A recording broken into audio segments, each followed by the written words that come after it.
So unicorns, huh? You think you know, but Aldebaran unicorns. There's something else.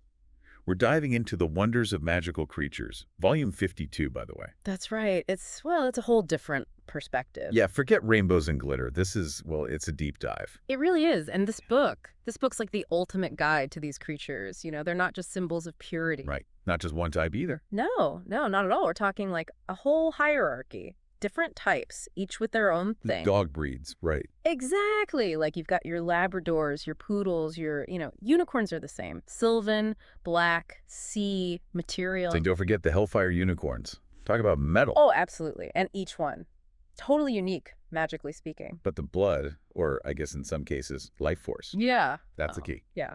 It's really at the heart of it all. Okay, so let's start basic. Your classic Sylvan unicorn. Glowing aura, the whole bit. What's the deal with that? Oh, that aura, the aurora. It's not just for show, it's their magic, basically. And their blood. Everyone wants it for healing, right? Oh, yeah. Potions, elixirs, you name it. But it's not that simple, is it? There's a catch. There's always a catch. So spell it. What's the catch with Sylvan unicorn blood? Consent. Big one. It only works if it's given freely with full knowledge and consent. No sneaking a vial when they're not looking. Oh, no. See, that aurora, it's like a magical lie detector test. Whoa, seriously? Yep, picks up on any dishonesty, any at all. And if there's deception, the blood. Useless. So much for that black market. Exactly. And speaking of black. Black unicorns, yeah. They sound a little less pleasant. You could say that. If Sylvan unicorns are all about light, well, black unicorns. The opposite. So we going full evil twin trope here. Kind of, yeah. Their blood isn't healing. It's, how do I put this? It's pretty much pure poison. Poison. Okay, so not a love potion ingredient then. Definitely not. We're talking soul-destroying stuff here. Okay, note to self. Mm. Avoid black unicorns. Got it. But what about sea unicorns? They sound kind of cool. Oh, they're fascinating. Like a unicorn that can chill in the ocean. Wait, really? Like underwater? Yep. They're a bit of a mystery, though. Some say they're descendants of, get this, a Sylvan unicorn and a hippocampus. A hippocampus? What, like the part of your brain? No, like a magical sea creature, like a horse with a fishtail. Okay, now that's just cool. So like the hybrid unicorns. Exactly. And their blood, it has healing properties too, just like the Sylvan unicorn. Okay, so good unicorns, bad unicorns, water unicorns. What's next? Well, not all unicorn stories are quite so exciting. Oh, let me guess. We're talking about material unicorns now. Right. And sadly, their blood. No special properties. They've lost their connection to magic, you see. So no magical healing from them. What a bummer. It is a bit tragic, but it just goes to show even in a world with unicorns, sometimes things are just ordinary. So we've covered the unicorn lineup. Now for the really good stuff, their blood, or life force, or whatever you call it. What's the deal with that? Well, let's just say it's not all sunshine and rainbows. Oh, okay, I'm intrigued. Hit me with it. What are we talking about here? Well, each type of unicorn, they've got their own unique properties, let's say. Some are more, well, desirable than others. Okay, so let's start with the good stuff. Sylvan unicorn blood. We hear about that all the time. What's the deal with it? Well, picture this. It's like super shimmery, silvery, like moonlight on water. Okay, that's pretty. I can see it. Yeah, and the taste, apparently it's like a burst of energy. Invigorating. Interesting. But there's more to it than that, right? Otherwise, everyone would be drinking. Right, well, here's the thing. Sylvan unicorn blood, it's powerful stuff. Heals almost anything but. But. There's always a but. But it's tricky. See, if it's not used with, like, the purest intentions, things can go south. Fast. South how? What are we talking? Curses, basically. Curses. Seriously. From unicorn blood. Oh, yeah. It's all about intention, see? The unicorn's magic is tied to truth. So if you use the blood for healing, but there's any deceit, any at all, bam, curse. So a healer with a hidden agenda, they're in trouble. Big time. It's like cosmic retribution or something. Yikes. Okay, so maybe not the best thing to buy off some shady back alley dealer. Yeah. Duly noted.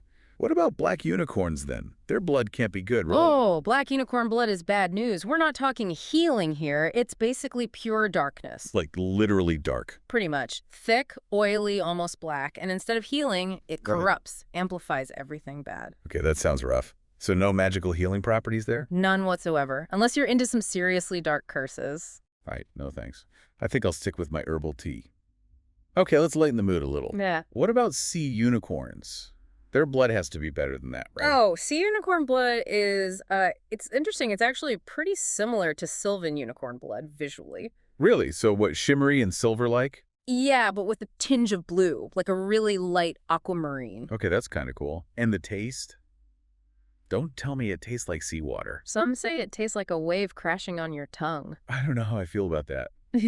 But okay, so what about its magical properties? Is it the same as Sylvan unicorn blood? It's similar, yeah. Yeah. Good for healing, but it's got this affinity for all things aquatic. So mermaids, talking fish, that kind of thing. Exactly. It's like their magic is specifically tuned to the ocean. That's wild. Okay, so we got good unicorn blood, evil unicorn blood, and ocean-flavored unicorn blood. What else is there? Well, then there are the material unicorns. Oh, right, the ones that lost their magic. What about their blood? Sadly, it's just blood, no special properties. So no magical healing potions from them then? Afraid not. Okay, so that's a bummer. What about the Hellfire unicorns? Their blood has to be something else. It is dangerous. Remember how we said it was like living magma? Well, that's their blood. Oh, wow. Seriously? Yeah. So no one's using that for healing, I'm guessing. Not unless they want to be a pile of ash. Yikes, good point. Okay, last but not least, the Celestial Charger unicorns. They don't have blood, right? What's the deal with that? Right, they don't have blood. Not in the traditional sense. They've got this, well, life force. Radiant energy. Deadly to anything evil but. But. There's always a but. But it's like trying to bottle starlight. No one knows how to harness it. Interesting. So the most powerful unicorn blood is also the most inaccessible figures. It's like their deaths have their own kind of magic. It's not just the end, you know? Okay, you're really going to make me beg for details here, aren't you? What happens when a unicorn dies? Does it depend on the type? It does, yeah. Like, take Sylvan unicorns. They don't just decompose, you know, like normal creatures. No. What happens? Do they just, like, disappear in a puff of smoke? Not quite. They crystallize their whole body. It's pretty wild. Crystallize? What, like a diamond? Kind of, yeah. But more magical. And get this, the crystals, they still pulse with magic. No way. Even after the unicorn's dead. Oh, yeah. Especially in places where there's already a lot of Sylvan unicorn energy, you know, like their old stomping grounds. So it's like, even Yeah. in death, they're still kind of there, affecting the world. Exactly. Like a magical echo. Now, black unicorns, their deaths are different. Different how? Don't tell me they come back to life or something. No, nothing like that. They dissolve. Dissolve. Into what? Shadows, basically. It's like their darkness, it just kind of seeps out into everything. The book says nothing good can grow in those places. That's creepy. Okay, so we've got crystal unicorns and shadow unicorns. What about the ocean ones? What happens when a sea unicorn kicks the bucket? Sea unicorns, their deaths are tied to the tides, they say. The tides. Come on, that's too poetic, even for unicorns. It's true. They go back to where they were born, see? And then when the tide goes out, it's like they become part of the ocean. So they just fade away. In a way, yeah. Some people think that's how new coral reefs get made or new sea creatures pop up. Wow, so even in death, they get back to the ocean. It's kind of beautiful, actually. But what about the material unicorns? Those ones without magic? Material unicorns, their deaths are, well, they're pretty normal, to be honest. Normal how? They just, you know, decompose like any other animal. Oh. That's kind of sad. It is a bit, yeah. Like a reminder that even in a world with magic, sometimes that's just how it goes. But speaking of not normal, the Hellfire unicorns, their deaths are something else. Oh, I bet. Let me guess. Explosions. Fire. Brimstone. Pretty much. It's like their bad energy just erupts, leaves the place scorched. Talk about going out with a bang. Okay, so we've had sparkly, shadowy, watery, normal, and explosive.